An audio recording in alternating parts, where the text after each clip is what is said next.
Now it's time for Inspirational Women, and my guest, Kamini Wood, a life coach, founder, and CEO of Live Joy Your Way, and author most recently of a great book that is so useful for us these days. It's Om, Life's Gentle Reminders, and Kamini is here to help us learn more. Kamini Wood, good morning. It is so wonderful to have you join us this morning. Thank you so much for having me. I'm thrilled to be here with you.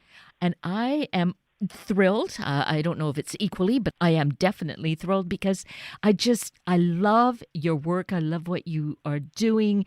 You're the CEO of Live Joy Your Way. Isn't that that's exhilarating? And even more so because we may feel that joy is perhaps out of our grasp at this point in time with all that's going on around us. But that's the beauty of your writing and the coaching that you do with people who have the benefit of being near you and having that opportunity. But certainly, I was reading through some of your book, Om. That's right? Om, Life's Gentle Reminders. And it's so wonderful because it's these little vignettes, basically. And so it makes it so easy to be able to look at an idea and be able to kind of mull it around and kind of massage it in our minds, in our hearts.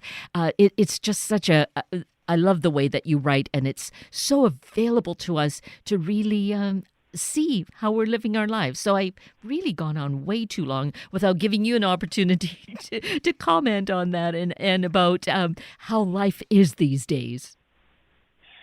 Thank you so much for that. That is exactly what I was hoping the book would end up being. Because when I didn't set out to write a book. I was writing these analogies for myself as I went through daily life, trying to look at life's experiences, the good, the bad, the stressors, and how I could challenge the thought, look at it differently in order to grow from it.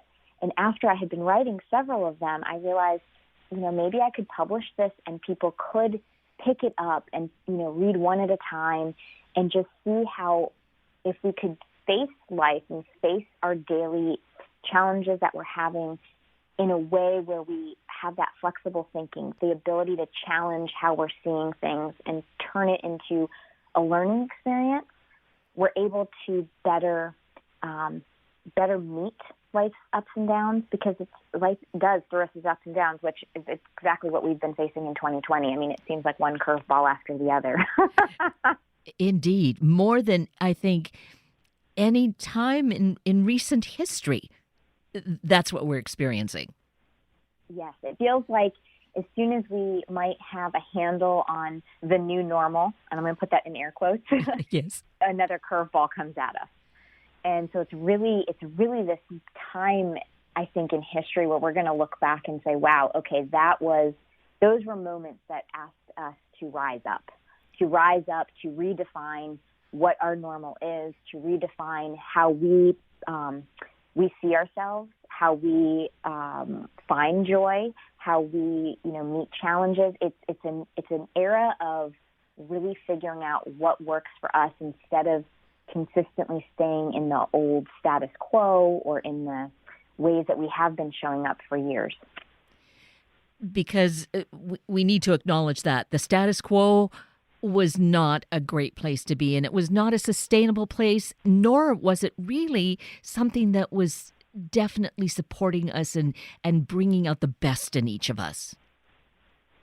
Absolutely. And when I really look at it and unpack it, it's almost as if, we were continuing down a path where old ways of showing up had been projecting on us how we were supposed to show up. And now 2020 has really thrown at us this opportunity to really recenter and to really stand in our own power and figure out how do we want to show up for ourselves and how are we going to equip our children with the ability to see themselves as unique beings and how they can now start moving forward with the way that they want to define success and happiness for themselves rather than how it's been projected on us for years and years. Because the truth of the matter is, those projections led us down this path of what we're seeing and witnessing now. Yes. And I think it's been like these brakes went on and we're at a screeching halt. Uh, but that didn't stop, all that was already in motion to have to, really perpetuate itself like a virus, like a forest fire, like the massive hurricanes. And it's, as you said earlier on, it's just been one thing after another showing up. Yeah, it's almost as if the universe is saying, if you didn't pay attention to that one, here's one more. And if you don't like that one, here's one more challenge. Just in order to really get us to harness the fact that we do have choice, and we do have the choice of how we want to react to situations. The social issues that we're facing, it's asking us to really stand and really face how we want to choose to move forward. And that is such a critical word, choose and choice from that we might feel victimized by all of this. But really, I think, and would you say this, Kamini, that it's important to see that we are where we're at because of choices? Absolutely. It is so important. If changes and shifts are going to be made, and I say this with my clients all the time, we have to become aware of the situation. It's the doorway to change, right? Awareness is that doorway to change. But then it's the decision to actually walk through that doorway. It is up to us to make choices on how we want to proceed. Yes. And sometimes, it's easy to think that's not there, but really each of us has a choice. We're making choices, whether we're conscious of it or not. We are making choices. Yes, and that's true. Sometimes we're making choices, and it's on that subconscious level, because it might have been an old story and an old pattern that we've been living into for years and years, and so we're almost on autopilot, but it's still a choice. And if we can interrupt that pattern and make a more conscious choice, we're able to then shift how we're headed, what path, what roadway we're traveling down. Right. And here we have this opportunity.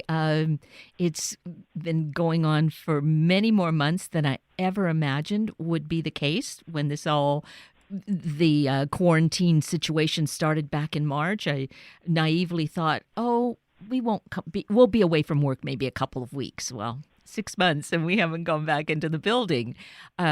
So it's... It is really very unusual in that way, but we have these opportunities then to decide how we want to deal with it and what we'll do with the time that we have. Kate, I'm right there with you. I thought to myself, we'll do this for a couple weeks and it'll be fine. And here we are months and months later. And it really is that decision. And it's a decision of how we want to now show up. I kept hearing way back in March, it's like, okay, I can't wait to get back to normal. There is no normal anymore. It's a new way. It's got to be a new way. And if we can choose for ourselves and make that decision of how we want to now show up, we can start to move forward. Exactly. And that's where now going back to this book, Om, Life's Gentle Reminders. Gentle is really great because I think that's a good word on how we need to move forward and not be beating ourselves up because we will not be able to make much movement, but being gentle with it allows us that way to explore and to give ourselves permission to maybe trip, and because we're experimenting potentially with something new. Absolutely. It is all about being compassionate with ourselves, giving ourselves the space and grace to try something, to possibly have it not work the way that we expected it to, be kind and gentle, and allow ourselves to learn from that and then try again. You are absolutely right. When we are not gentle with ourselves and we put ourselves down, or we just speak so negatively and harshly to ourselves, it makes it very difficult for us to figure out how to then move forward.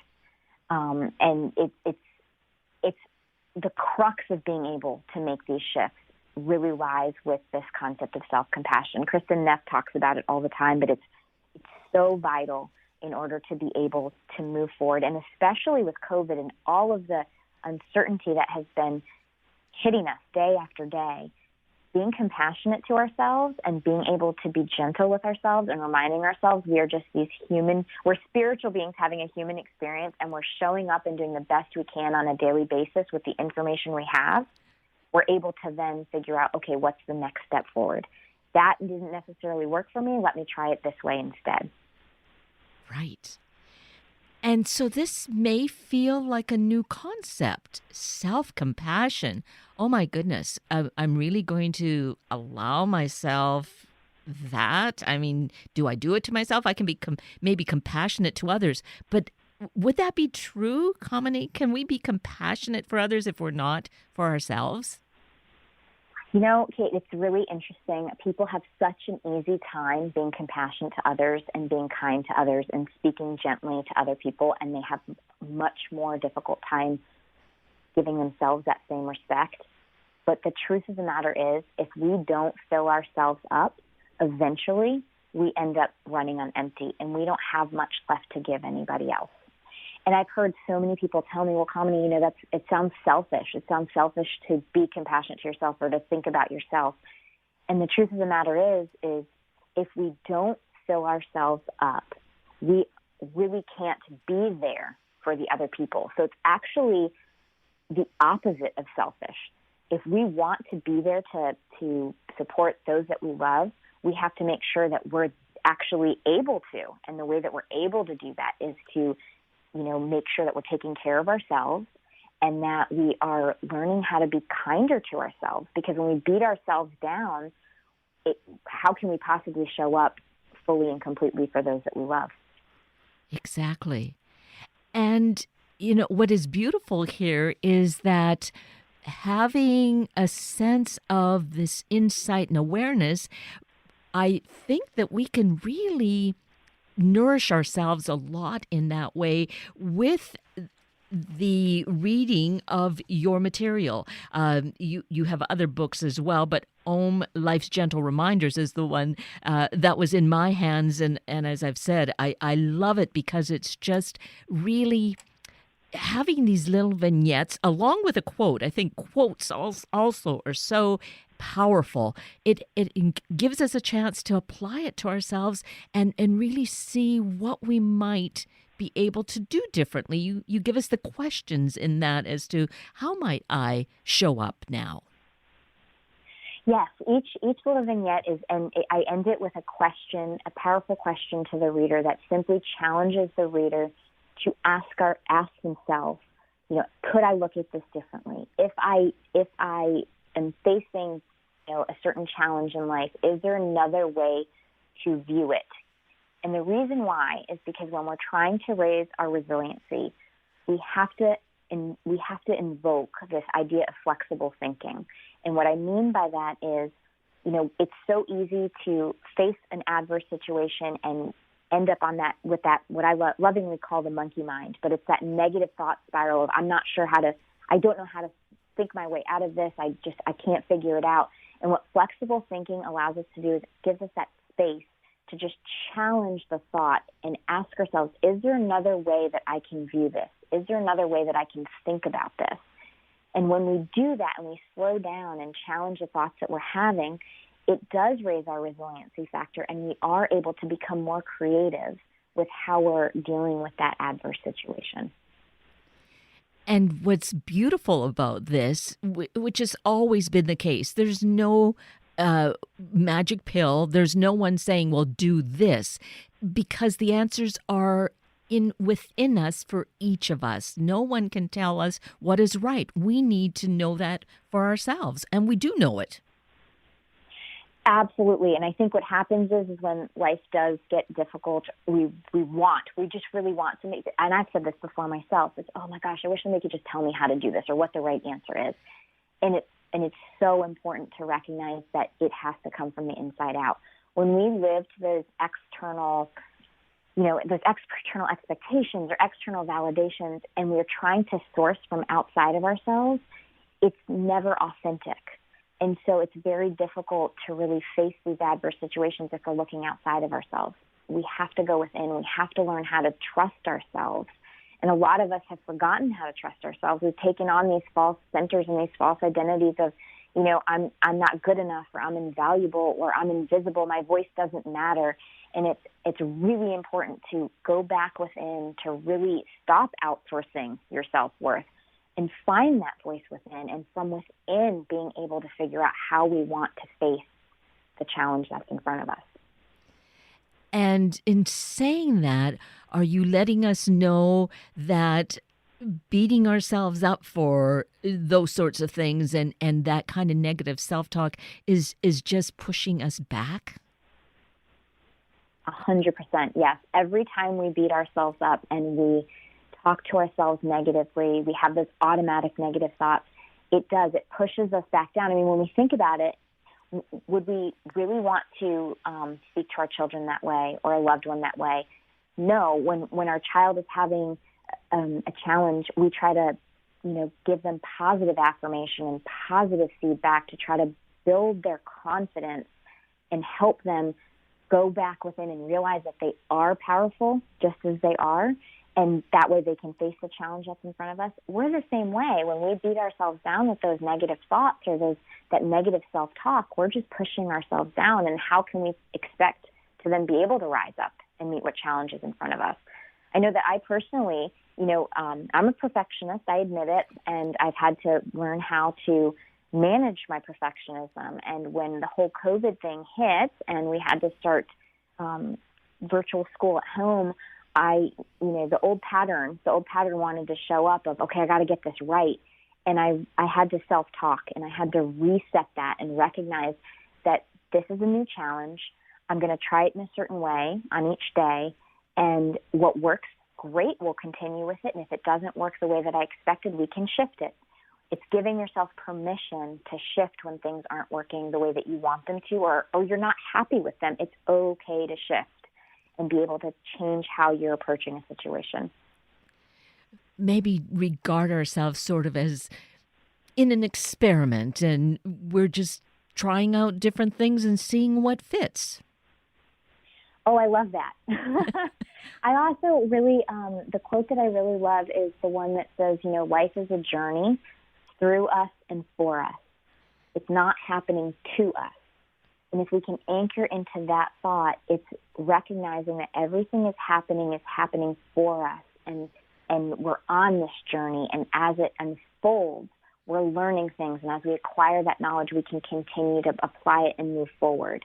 It's about letting go of this concept of perfectionism and really embracing the idea that it's about evolution and human growth. It's about just growing as a human being, and each day is a new gift of something new that we can learn. And as you say in the book too, that each challenge is that kind of a gift, a blessing, if you will. Yes, if we can start looking at the challenges that we're facing as blessings, blessings of being able to learn something new and then being able to apply it and move forward, rather than a challenge as something that's holding you back, it enables us, it empowers us to really see that our authentic self, our unique being, is exactly the right thing and the right way that we should be. And all we have to do is look at those challenges as a chance to grow and move ourselves forward. And I think in looking at it that way, because certainly this is where I sometimes have some difficulty with what we are living in right now, where people are having some extremely difficult challenges, having lost a job, maybe their housing is insecure, that sort of thing. Seeing how can that ever be a blessing? Where is that in it?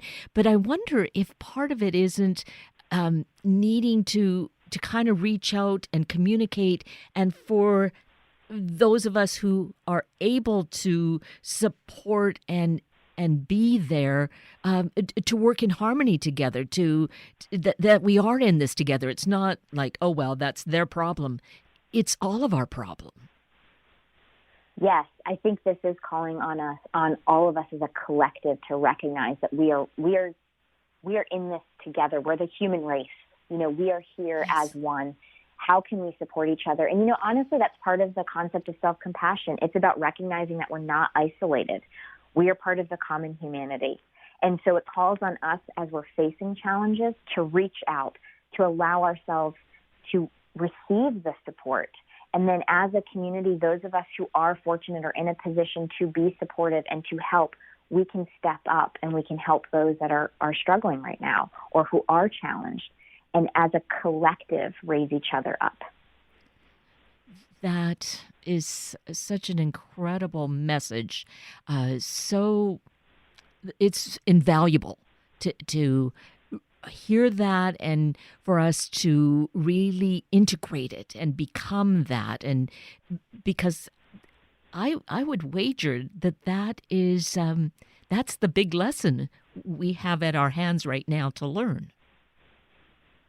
Absolutely. When we can see each other coming together and recognizing that we have more in common than that separates us, we're able to really support one another. Brene Brown talks about how vulnerability, there's strength in vulnerability, and I 100% agree with that.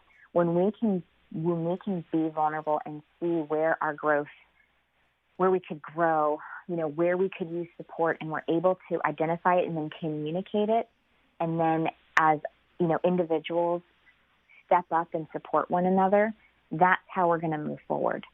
That's how we're going to get through some of these challenging times. It's so utterly important. I mean, really, it's at base, it's a life and death issue. Not even as individuals, but really as a society, as a whole world community, a global community. Absolutely. I mean, and, I'm a mom of 5, and my oldest is 19, my youngest is 7, and I know each and every day I'm watching everything unfold, and the thing that I keep anchoring into is, that, and we've heard it, the slogan everywhere, we're in this together. I really think that if we can all take a piece of that and really anchor into that and honor that, we really can grow from this, as challenging as all of this has been. So that's a really broad range of ages of children under your roof, because your older daughter, you were telling me, was here on the West Coast and is now home with you on the East Coast, right? Yes, she was actually she's a ballet dancer, and so she was out west in Oregon with a ballet company, but with the fires at hand and the poor air quality, we ended up having to fly her home just for her own safety for right now. And then, yes, I have a almost 17-year-old, 14, 11, and 7, who are all virtual schooling right now. And so what do they think about virtual schooling? So they have learned to adapt to it. There have been challenges. They are challenged by the fact that there is not as much social interaction, so we've had to become creative with how we're going to involve that into their daily life. My oldest son actually is also an athlete, so the big issue for him was going through the summer without having the athletics. They are starting to come back slowly now. But, children are resilient, but the thing that I have learned, and I've talked to several people about this and parents about this, is they are resilient, but we also have to recognize that they are stressed, they do have some anxiety about this, and we have to provide them the space to communicate what they're feeling and what they need. And now with many teenagers, they don't like to talk, but being able, as adults, being able to model that behavior, talking about how we feel, talking about what we need, modeling it for them so that we then create that safe space for them to also do the same, will empower them to be able to face the situation that we're all dealing with. And you have that opportunity right within your household to be using that. And using what what you have been living, what is your life's work, and being able to incorporate that. So would you say it still has its challenges because each kid is an individual? Oh, yes, most definitely. Each child is individualistic and they have their own learning styles. We're all under one roof. We're all trying to manage our schedules. We each face the challenges. Nobody is perfect, and that goes back to this whole concept that there really isn't perfection. It's about growing and evolving. And so we've really learned the value of communication within our house, the value of really making requests, that compassionate communication where we don't demand on somebody, but we explain what it is that we need, and we're able to make requests of the other people in our house. And I have definitely anchored into my life's work in order to face this challenge. But I think just like most parents, each day is a new day, and some days we have tears and some days we have laughter, and it's about coming to acceptance of all things are okay. And we just, every day we get up and we face it and we move forward. And it comes around back to this life is a journey. Yes. Right. Absolutely. I will say that is an anchoring thought that I go by each day. Life is a journey that's happening through me. And my other real key word that I will recenter myself on when I find myself being triggered is the word grace. Just really giving yourself grace, that it's okay. You are this spiritual being having a human experience. We are learning each and every day, and it's okay. Oh, these are such soothing words. They are balm to the soul. And they're here for us. And you're encouraging us, Kamini, which I so greatly appreciate. Let's mention your website, because there people can learn more about you and find out about this book that we've been talking about, Life's Gentle Reminders, as well as your other books, and order them from the website and really support our own personal journeys. Yes, if anybody would like more information or to just read additional, I have a blog that I talk about so many different, aspects of life and challenges. They can go to KaminiWood.com. That's KaminiWood.com, and they can access all of this information. All of this really life-giving, supportive information that in this time that we're living in, 2020, with all its very interesting challenges hurling our way, is sometimes literally, we need this kind of counterbalance to support us and knowing how to navigate. So I so greatly appreciate that you are doing this work, that I was introduced to you, Kamini, and that you've spent this really incredible time with us this morning. Thank you so much for having me. I really appreciate it. It's been wonderful. Thank you. And with that, we are at the end of a very full hour of Inspirational Women with Kamini Wood and Sunday Morning Magazine with Professor Amra Sapik El-Reyes. I'm Kate Daniels, your host, and I greatly appreciate your sharing this hour with me and these special guests.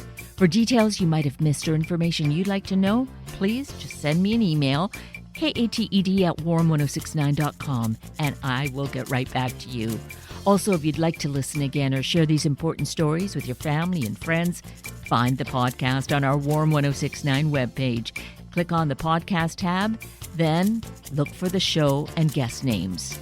I now wish you and your family a day of grace, seeing ourselves as a solution in the world. Have a week of the same. And then please plan to join me again next weekend for another hour of Sunday Morning Magazine and Inspirational Women on Warm 1069. Good morning.